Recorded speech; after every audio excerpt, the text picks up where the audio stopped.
ب 2012 رفعت شعار لكم الكلمة، وعدت لكم بعد إقصاء 12 سنة بشعار جديد مكمل للشعار السابق على نفس موقف السابق: ستبقى لكم الكلمة.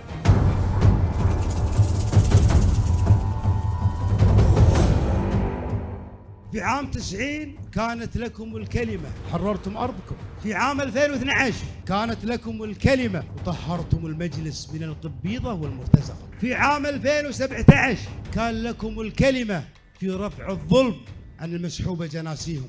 في عام 2021 كان لكم الكلمة في عودة المهجرين.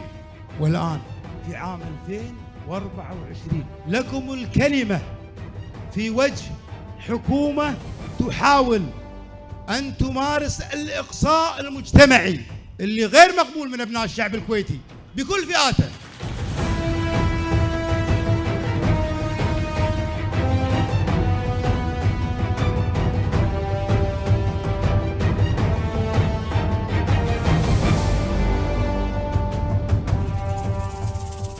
حنا في مرحلة خطيرة ومرحلة مفصلية في ضرب المواطنة، لذلك أقول لكم اختاروا الأصلح.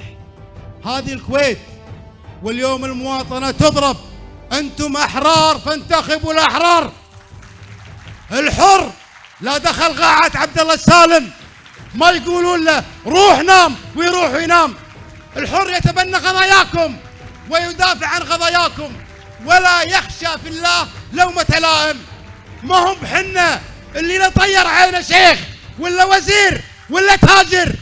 في السابق عرفتونا واليوم حنا ثابتين عليها. فيما يخصكم ندافع ندافع ندافع. ما حنا من الناس اللي تعرفونهم يقول للشيخ الفلاني اسكت ويسكت. لا انا ولا ابوي قبلي اللي يقولون له اسكت شيخ ولا تاجر. انا اقدح من راسي، اقدح من راسي وادافع عنكم وعن حقوقكم.